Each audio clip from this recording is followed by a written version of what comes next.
أعوذ بالله من الشيطان الرجيم. بسم الله الرحمن الرحيم. الحمد لله والصلاة والسلام على رسول الله وآله وصحبه ومن والاه وبعد. فالسلام عليكم ورحمة الله وبركاته.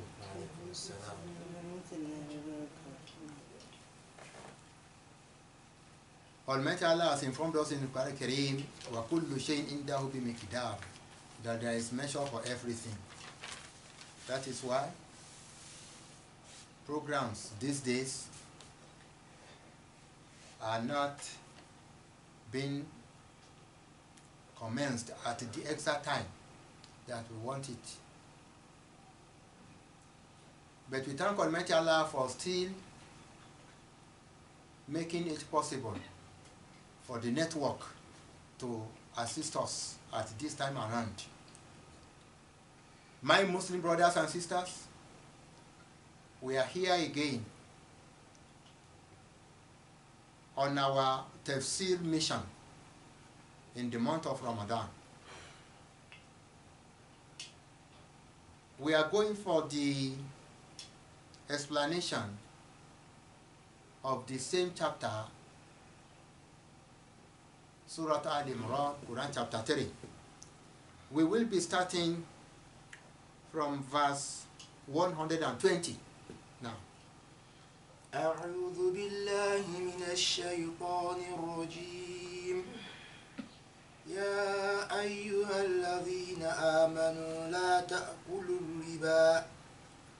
تأكلوا الربا أضعافا مضاعفة واتقوا الله لعلكم تفلحون. أعوذ بالله. We said verse 120. 120.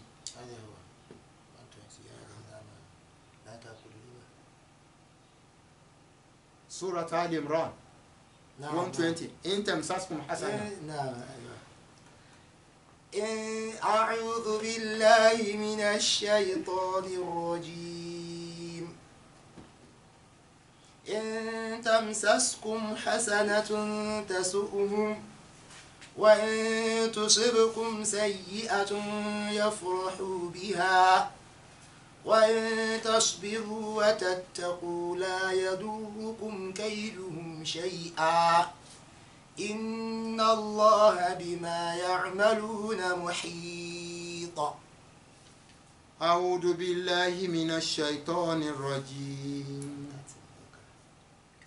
إن تمسسكم حسنة تسؤهم وإن تصبكم سيئة يفرحوا بها وإن تصبروا وتتقوا لا يضركم كيدهم شيئا إن الله بما يعملون محيط.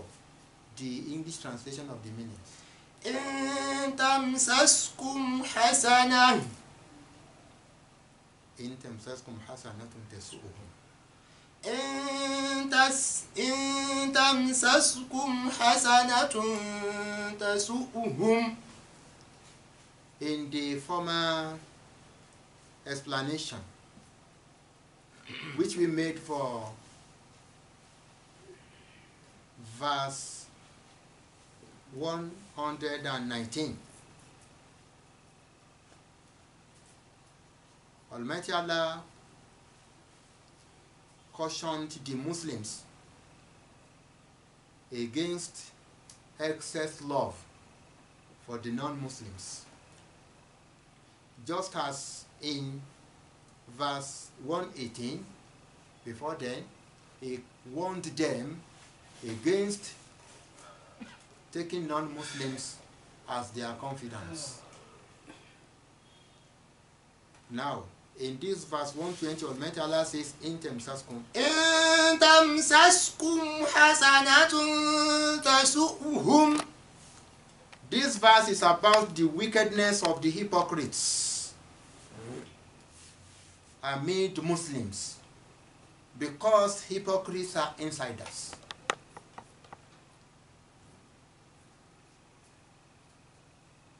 bá ti ṣọwọ́ ẹ̀ báyìí.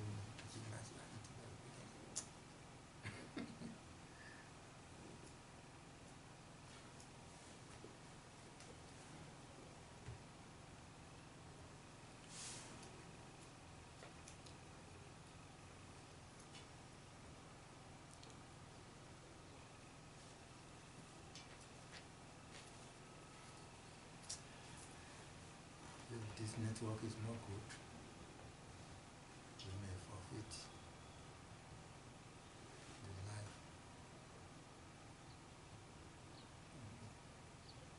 Okay. Okay. إن تمسسكم حسنة تسؤهم. If you Muslims are having something good from Allah, that will make the hypocrites sad. وإن إن تمسسكم حسنة تسؤهم. إن تمسسكم حسنة تسؤهم. If a good thing befalls you, it grieves them. They are sad whenever you are happy.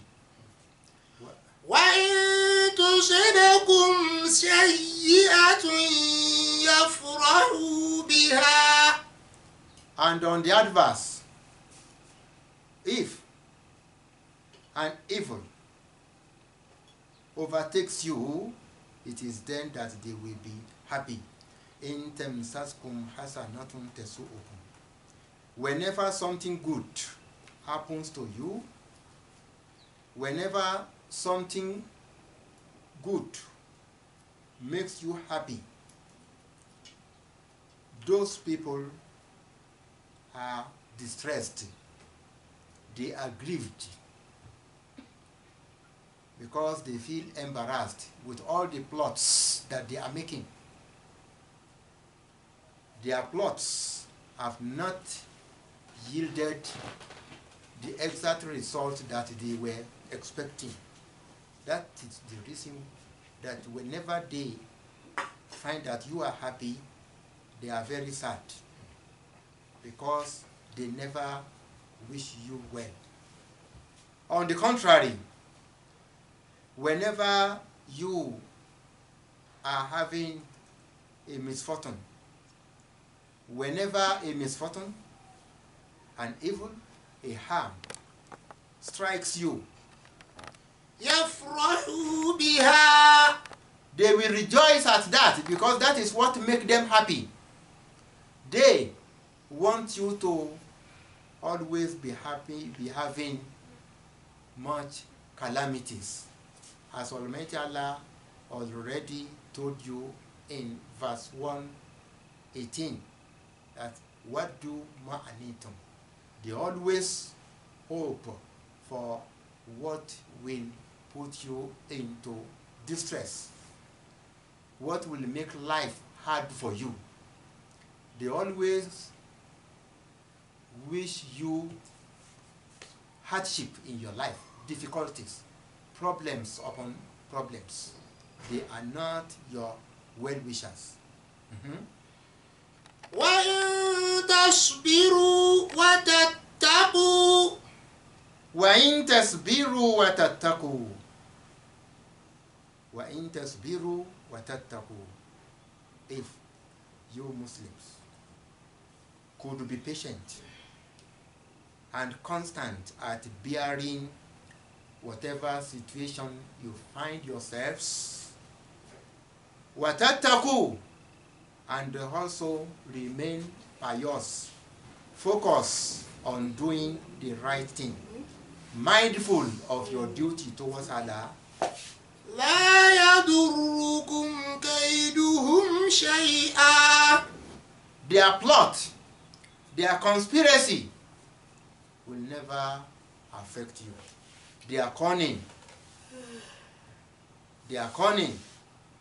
will have no effect on you. You should know that Almighty Allah helps the believers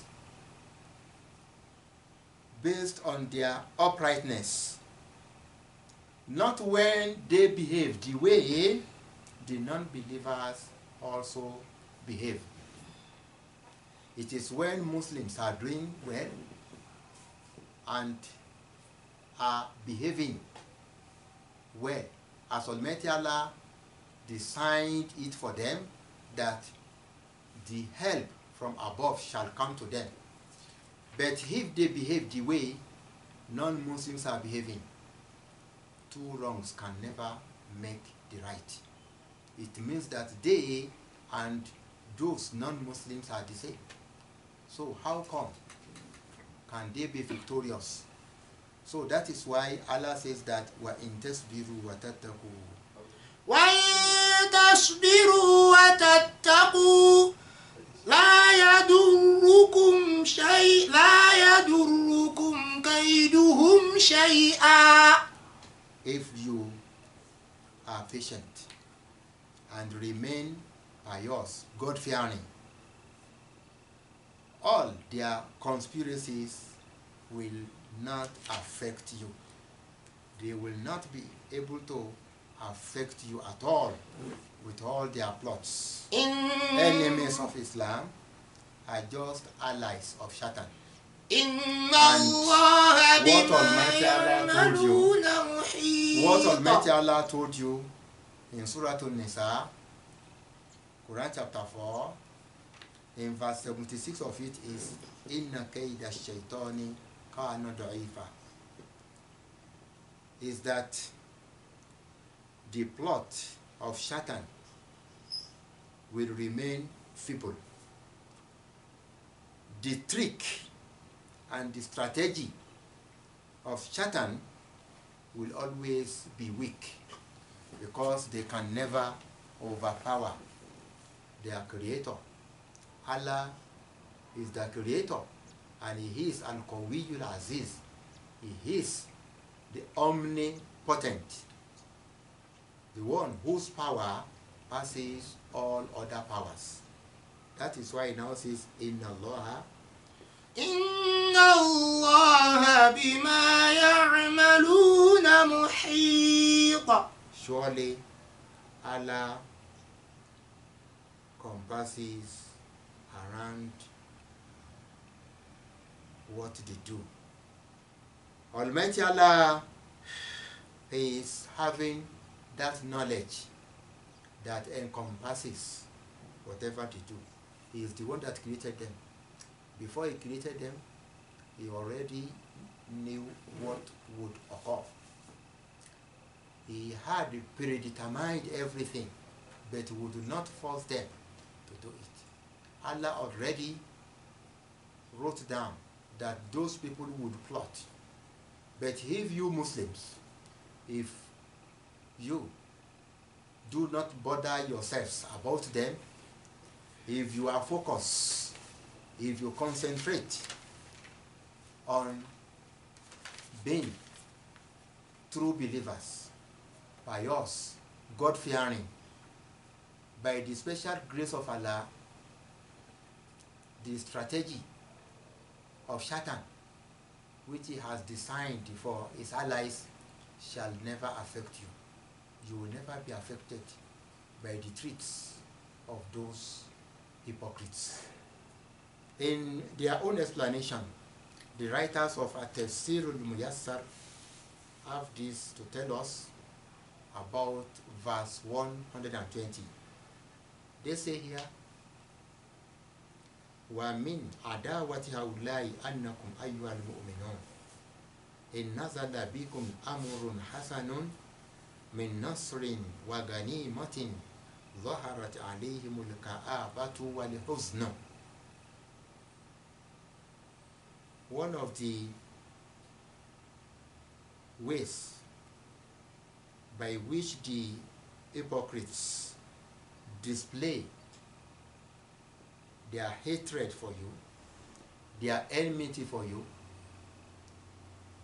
is that whenever you, the believers, have something good, when you are in good mood, when you have something that makes you happy, when you are in a joy, maybe you have just come out victorious in a battle, and you have so much spoils of war with you from your enemies, then those hypocrites will be sad.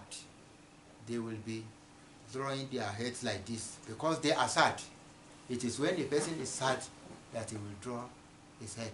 They will be drawing their heads like this, as if they are looking at something on the ground. No, they are not looking at anything. They are sad. They are perplexed. They are confused because with all the strategies that they made to cause problems for you, they still see you happy. So that is why they are displeased. They are sad. وَإِنْ وَقَعَ بِكُمْ مَكْرُوهٌ مِنْ هَزِيمَةٍ أَوْ نَقْصٍ فِي الْأَمْوَالِ وَالْأَنْفُسِ وَالثَّمَرَاتِ فَرِحُوا بِذَلِكَ. Whereas, whenever any calamity befalls you, maybe you were defeated during a battle, or that you have a deficiency, a shortage, a reduction in your properties, or some of you die, or the farmers among you have losses on their farmlands, that will make those hypocrites happy. وَإِن تَصْبِرُوا عَلَى مَا أَصَابَكُمْ. But if you are able to persevere with patience and endure and tolerate and know that what has befallen you is also called a destiny. In tasbiru ala ma asabakum, if you are patient to bear what has befallen you. Wa in tasbiru, if you are able to be patient on what has befallen you, surely وَتَتَّقُوا اللَّهَ فِي مَا أَمَرَكُمْ بِهِ, and you also make sure of being mindful of what Allah commanded you to do. You never go to do the wrong. If you are focused and continue to do what is right to be done, وَنَهَاكُمْ عَنْهُ, and you also keep away from what Almighty Allah forbid. If you don't go into the perpetration of atrocities, knowing that your enemies are having a dealing with Satan, with the idols that they believe in, or with the tricks that they are displaying. If you yourselves, if you will dare do same, then all of you are the same. How come can you be victorious upon them? Therefore, you have to be patient. If you are patient and you keep to the commandments of Allah and you distance yourself from disobeying Allah subhanahu wa ta'ala, la yadurrukum ada makrihim, the harm of their trick, the harm of their plot will never affect you. Wallahu bi jami'i ma ya'malu awlahi al-kufari min al-fasadi muhit, because Almighty Allah is already very conversant, aware, encompassing with his knowledge all that those infidels are doing. Hypocrites are considered to be infidels. In fact, their own corruption is worse than that of the Jews and the Christians. And that is why Almighty Allah has decided to put them in the first bottom of the hellfire. في الدرك الأسفل من النار. They are worse than the Jews and the Christians. Why? Because they are insiders. They are with the Muslims. When Muslims are holding meetings to strategize, the hypocrites will be with them, and they will go and leak their strategies to the enemies of Islam. So that is why Allah decided to let their own punishment be greater than other antagonists of the Muhammadan mission. وَسَيُجَازِيهِمْ عَلَى ذَلِكَ. So because Allah is determined to let those hypocrites have the full reward of what they are doing. They will have the bad consequence of their act. They will never be able to surpass what Almighty Allah has provided and promised them of severe punishment in the hereafter. May Almighty Allah never let us be part of the hypocrites. Let us go to verse 121. وَإِذْ غَدَوْتَ مِنْ أَهْلِكَ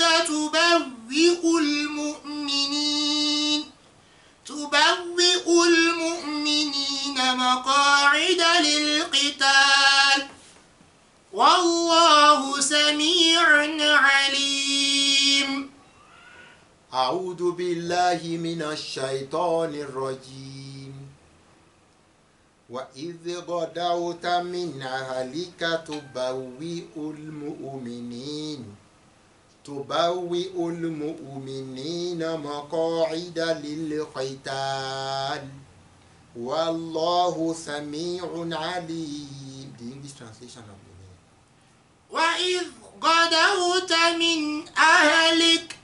Remember, oh you apostle, oh Prophet Muhammad, oh messenger of Allah, remember, call to mind when you did leave your household, when you left your family for the battleground of Uhud in a very early period of the morning. Godauta, you left in the morning. It is from it you have Gudu. You read Bilu Guduwi wal Asol. Gudu means early morning, while Asol means late afternoon. So, Godauta, you left in the early morning. You left in the early morning, the way the birds live to go and look for their daily bread. Tegudu Himasan, with empty bellies. In the early morning, you will see drosses of birds, beetles of birds going out en masse, looking for their daily bread in the early morning. So, Prophet Muhammad was being described as leaving his house very early in the morning when there was call for war. The Qurayshi people amassed their friends from everywhere and they left for Medina. They left for Medina. Instead of them camping towards the southern part of Medina, because they wanted to take the Prophet and the Muslims by surprise, they went and camped towards the northern area of Medina. Could you understand that strategy? It is a war strategy, because al-harb khid'a, war is also by deceit. If you do not plan to deceive your enemies, you may not be able to win the battle. So the enemies of Islam strategized by going to encamp towards the northern part of Medina, and they came from Mecca, and Mecca is towards the southern part of Medina. Are you getting me right? So that is why their strategy was well searched for. They strategized very well. Prophet Muhammad sallallahu alaihi wasallam, on understanding the way those people did, he left in the early morning. He left in the early morning just to go and also strategize. He set out with the Sahaba, the companions. But that was a very testing adventure. It turned into being a great calamity for the Muslims. غدوت من أهلك تبوئ المؤمنين. وإذ غدوت من أهلك تبوئ المؤمنين مقاعد للقتال. You set out in the early morning trying to post the faithful at their stations for the battle of Uhud. You went out to arrange the soldiers, your armies, members of your troop, in their own stations where each of them would stay for the battle.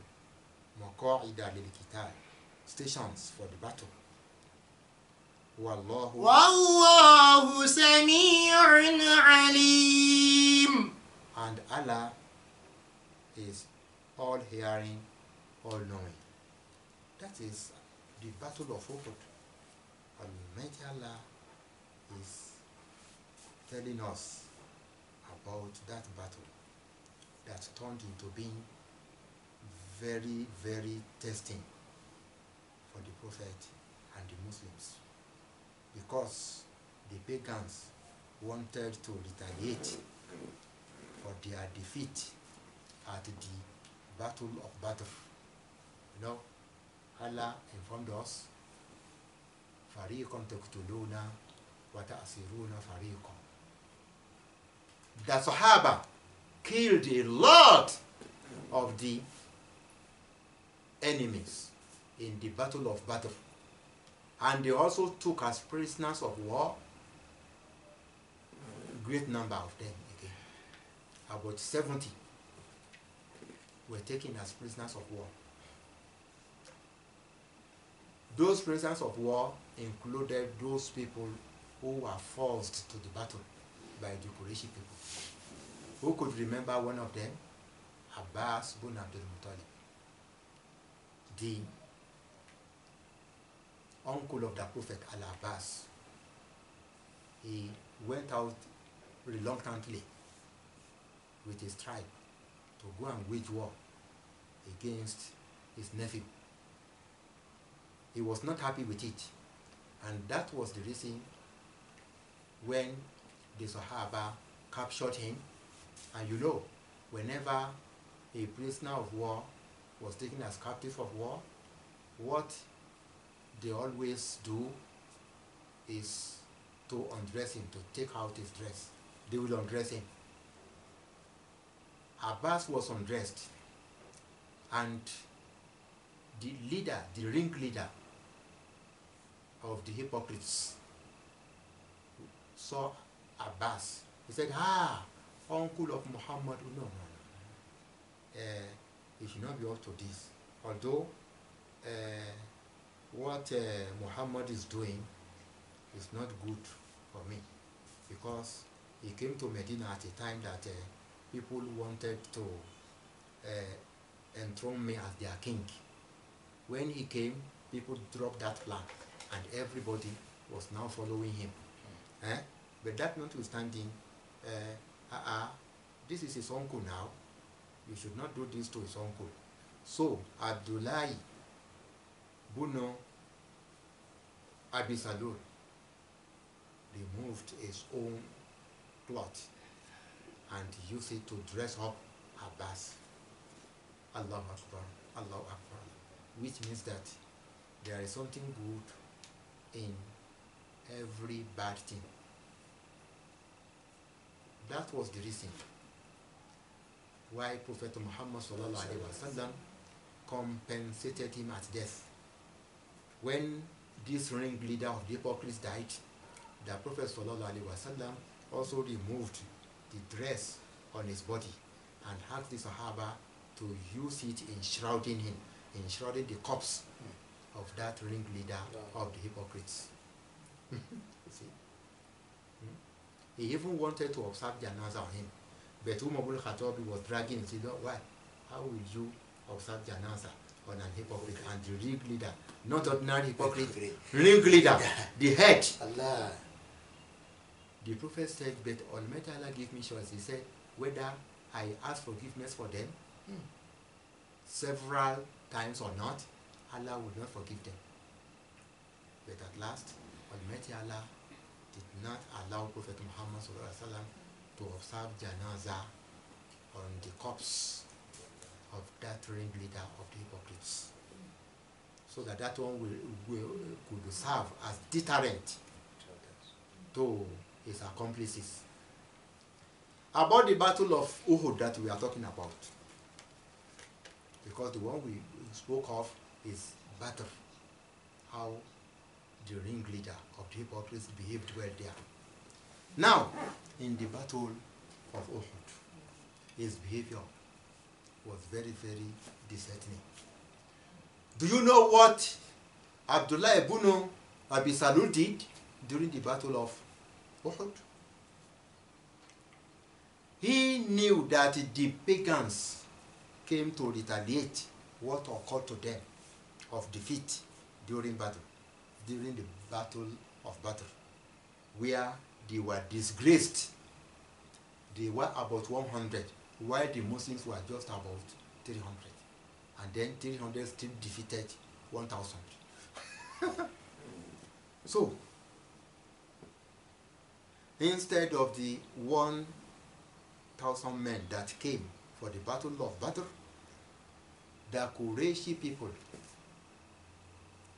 was able to bring about 3,000 men, plus their own women, to the battle of Uhud. Their women participated. The battle took place, but when the Prophet ﷺ left with just 1,000 from Medina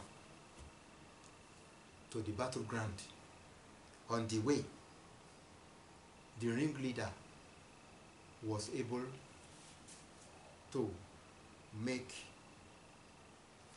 300 withdraw. 300 out of 100, what remain? Out of 1,000, what remain? 700. 700 to go and withstand about 3,000. That battle took place immediately after the fasting of Ramadan, while the battle of Badr before then took place in the very first fasting that the Muslims were asked to observe in Ramadan. But for Uhud, that one took place in the month of Shawwal. The Prophet ﷺ left, I think, on the 7th day of Shawwal for that battle. On the way, as I told you, the ringleader of the hypocrites withdrew with about 300. And the period was during the winter season. And you know how winter does with a person. So, the Prophet ﷺ continued the journey from Medina to Mount Uhud area. On reaching there, he arranged his soldiers. He now took 50 hackers, those who were able to throw well. He asked them to climb a hill nearby. He made someone to be their amir, and he instructed them that they should not come down, because their own strategy there is to make sure that the enemies found no way of going from behind Mount Uhud to meet the Muslims at the battle. Because, you know, Mount Uhud is very long. Those of you who have performed Hajj or Umrah and visited Medina and were able to make visitation to Mount Uhud, found Mount Uhud to be on the stretch like this, very, very long. Prophet Muhammad ﷺ arranged his troops at the very front of Mount Uhud.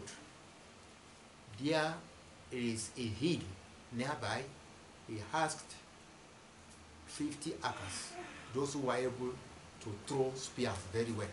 He asked them to climb that hill. When they climbed it, they were looking at the back of the Muslims, and they did not allow the enemies to go and turn from the back of the mountain. Whenever they tried it, they would throw spear at them. And with that, the enemies were not able to go and turn from the back of Mount Uhud. But unfortunately, when the Muslims won the battle,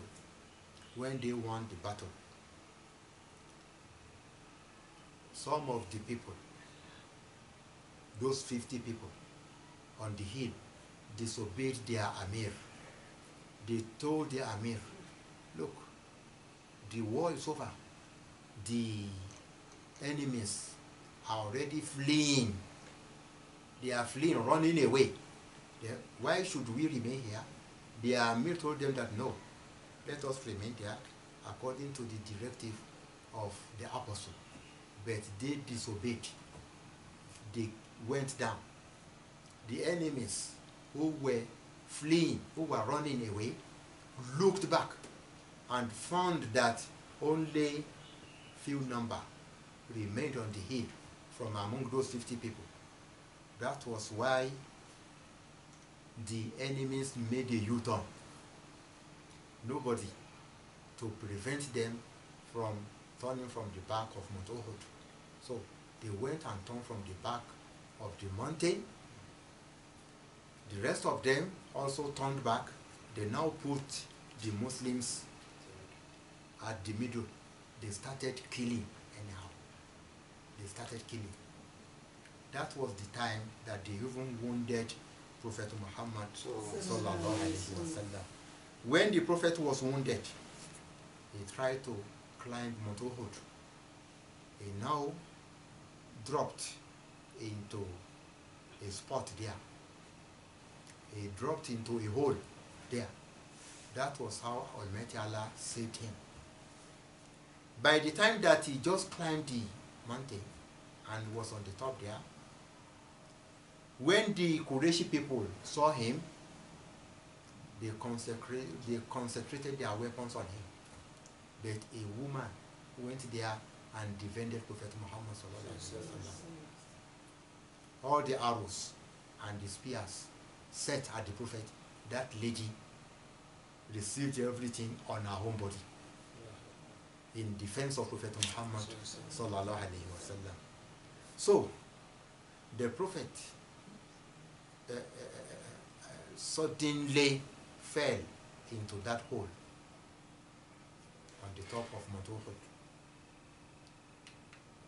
The Qurayshi people who were at his neck thought that they had killed him. You know, when there is a war, people are facing one another. When you see someone go down, what will you think? You will think that you have killed him.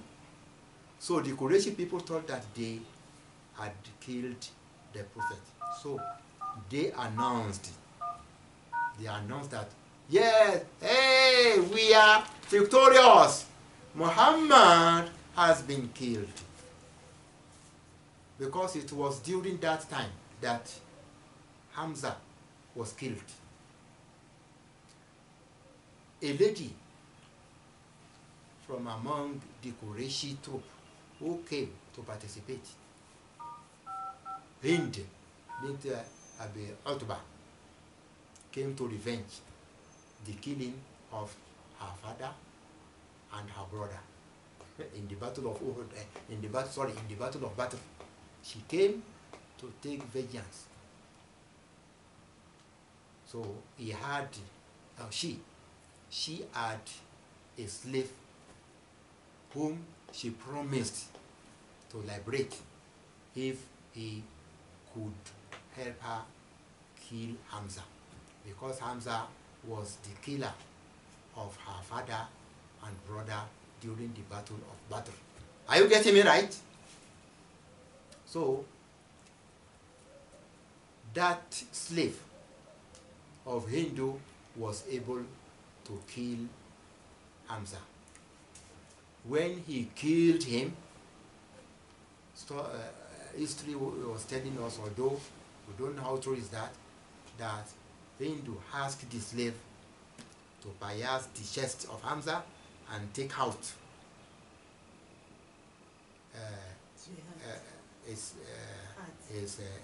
his heart, together with other things that she would like to shoot the blood, to suck the blood. So that was the way they did with Hamza. Also, many Muslims were killed, prominently Atiri, who are buried there. Hamza, Abdullah ibn Jash, and Musa ibn Umair, the three of them are buried at Mount Uhud after so many of them were already taken to Medina for burial. When the Prophet ﷺ saw that they were taking them, he said, no, these are warriors, mujahidun. So a mujahid is to be buried wherever he has been martyred. They are martyrs, so bury them where they were assassinated. That was why those three were buried there. There are others buried there with them as well. There are some others buried there as well with them. Not only those three. So, what we are saying in essence is that during that confusion, some prominent Sahaba,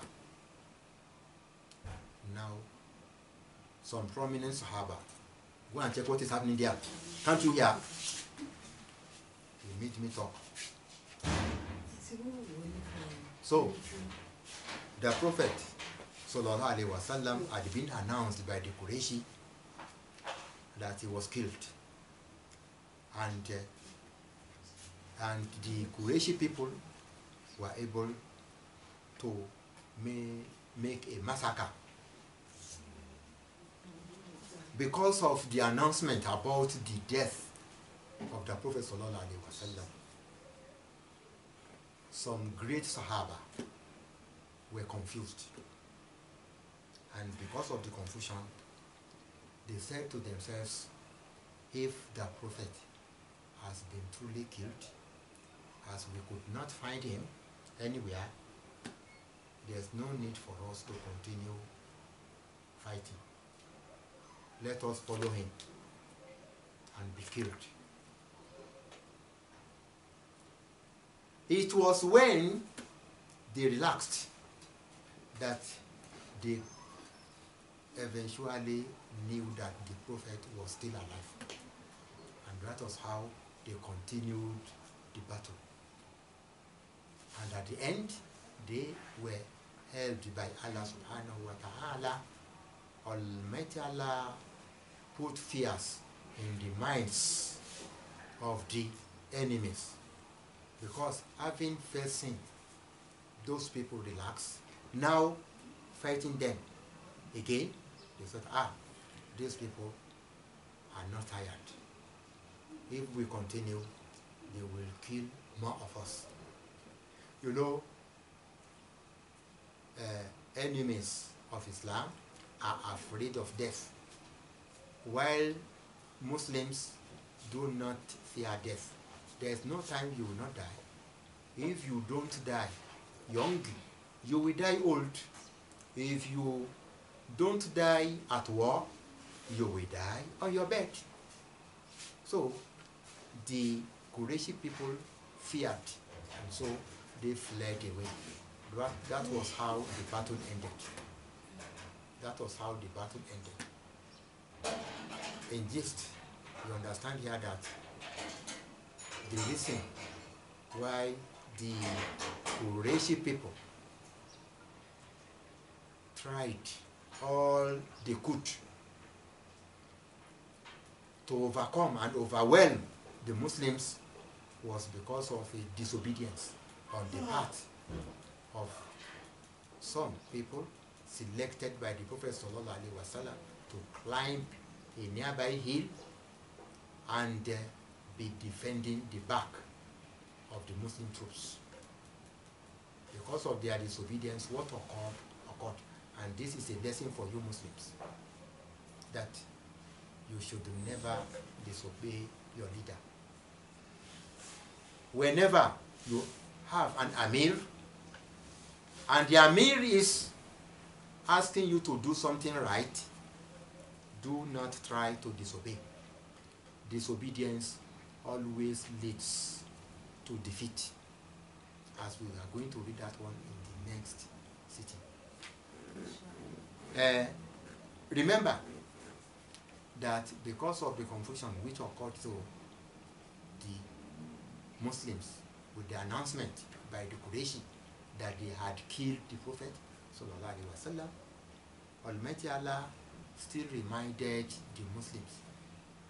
He said, "Inna alladhina tawallaw minkum yawma al-taqal jam'an," those of you who إن الذين تولوا منكم يوم التقى الجمعان, those of you who turned back from continuing the fight on the day that the two parties met at war, إنما استزلهم الشيطان ببعض ما كسبوا, it was Satan that caused them to backslide and to fail with part of what they have earned earlier. وَلَقَدْ عَفَى اللَّهُ عَنْهُمْ, Allah has pardoned them forgiveness. إِنَّ اللَّهَ غَفُورٌ رَحِيمٌ, Because surely Allah is oft forgiving, ever Halim, Allah Rahim, Ghafurun. إِنَّ اللَّهَ غَفُورٌ حَلِيمٌ, Allah is oft forgiving and is ever patient. Almighty Allah is ever tolerant of whatever his servants are doing. This verse that Allah revealed when the Prophet ﷺ returned to Allah, and Abu Bakr also became Caliph and died. Umar became Caliph and died. When it was the reign of Uthman, and the Shiism, the Shiite sect, a faction that tried to change and alter the religion of Islam, when they emerged during the time of Uthman, those ringleaders asked Uthman bin Affan to relinquish power, and they told him that when you went with the Prophet ﷺ to the Battle of Uhud, and the Qurayshi people announced that they had killed the Prophet, you relaxed on that day. You that had the guts of not continuing the battle on that day, how could you be accepted to be the leader of the Muslims? So you have to relinquish the power. But Uthman bin Affan told them that, what is your problem? Allah said that he has forgiven us, all of us that fell into that error. Allah said he has forgiven us. When he said, "Wallah qad afa Allahu anhum," he has pardoned them forgiveness. If Almighty Allah has forgiven us, what is your own problem? You are not our creator, you are not our God. What concerns you about that? We did not deliberately do what we did. It was out of our love for Islam and our loyalty to Prophet Muhammad sallallahu alaihi wasallam. So that is all about what I intend telling you, Muslim brothers and sisters, this afternoon. May Almighty Allah increase us in knowledge, and may Almighty Allah enable us to unite. Anything that will disunite us, may Almighty Allah never allow such to occur among us. The things that we know that is disuniting us, may Allah enable us to resolve those problems so that we can become one ummah, as Almighty Allah designed us to be. Ummah wahida, a single ummah, and not in fashions, not in sections. فلا حول ولا قوة إلا بالله العلي العظيم. اللهم ربنا عليك توكلنا وإليك أنبنا وإليك المصير. اللهم ربنا واحد كلمتنا على الحق المبين، اجمع كلمتنا على سنة نبيك صلى الله عليه وسلم. اللهم أيدنا بروح القدس. اللهم لا تشتت شملنا. اللهم لا تشتت شملنا يا أرحم الراحمين. اللهم ربنا أفرج علينا صبرا وثبت أقدامنا وانصرنا على القوم الكافرين. ربنا آتنا في الدنيا حسنة وفي الآخرة حسنة وقنا عذاب النار. وسبحان ربك رب العزة عما يصفون وسلام على المرسلين والحمد لله رب العالمين. وسبحانك اللهم بحمدك نشهد أن لا إله إلا أنت نستغفرك ونتوب إليك.